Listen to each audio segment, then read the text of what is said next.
मराठा आंदोलकांच्या आंदोलनाला यश मिळालं असून यानंतर आता ओबीसी आंदोलक मात्र संताप व्यक्त करतायत। सरकारनं काढलेल्या जीआर विरोधात कोर्टात जाणार असून हा जीआर म्हणजे ओबीसींचं डेथ वॉरंट आहे असं म्हणत ओबीसी नेते मृणाल ढोले पाटील संतापल्याचं पाहायला मिळालं। याविषयी त्यांच्यासोबत आमचे प्रतिनिधी अमोल धर्माधिकारींनी संवाद साधला, पाहूया।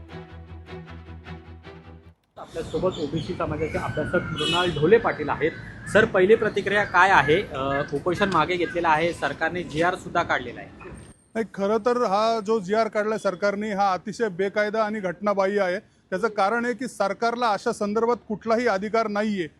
जो अधिकार आहे तो राज्य मागासवर्गीय आयोगाचा आहे। महाराष्ट्र सरकारला ओबीसीच्या यादीमध्ये कुठल्या जातीमध्ये कुठली पोटजात येते किंवा कुठल्या जातीचं कसं करायचं किंवा कुठली जात मागास आहे नाहीये हे सांगण्याचा कुठलाही अधिकार नाहीये।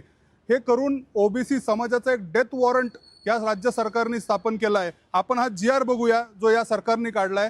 हाच जीआर स्वतःच इतका खोडसाळ आहे। तो काय म्हणतो की हैदराबाद गॅझेटनुसार मराठा समाजातील, स्वतःच गॅझेट काय म्हणतंय, मराठा समाजातील पात्र व्यक्तींना कुणबी किंवा म्हणजे एका जातीच्या व्यक्तींना दुसऱ्या जातीचा दाखला द्यायचा असा जीआर सांगतो। मराठवाड्यामध्ये बऱ्यापैकी कुणबी मराठा कुणबी समाजाची लोक आहेत असं या सरकारला कुणी सांगितलं? असा कुठला अहवाल आहे? असा कुठलाच अहवाल नाहीये।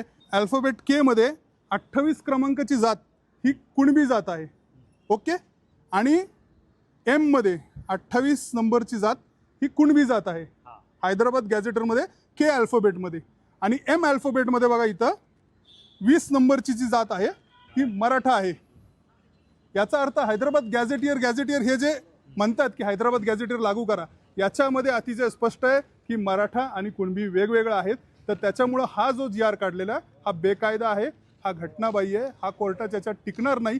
आणि असं करून सरकारने ओबीसी समाजाचा घात केलाय। हे जरी सरकारकडनं ते जिंकले असतील मोबोक्रेसीमध्ये तरीही कोर्टात हे टिकणार नाही। आम्ही निश्चित कोर्टात जाणार। आत्ता आम्ही कायदेशीर सल्ला घेत आहोत, आम्ही कोर्टात जाणार आणि हे आम्ही कोर्टातनं खारिज करून घेणार। सरकारने जरी हा निर्णय घेतलेला असला तरी त्यांना हा अधिकार आहे का नाही हा सुद्धा सवाल आहे, तो आता ओबीसी समाजाकडून व्यक्त करण्यात येत आहे। अमोल धर्माधिकारी, लोकशाही मराठी, पुणे। लोकशाही मराठी ऐका, पहा, जागरूक रहा।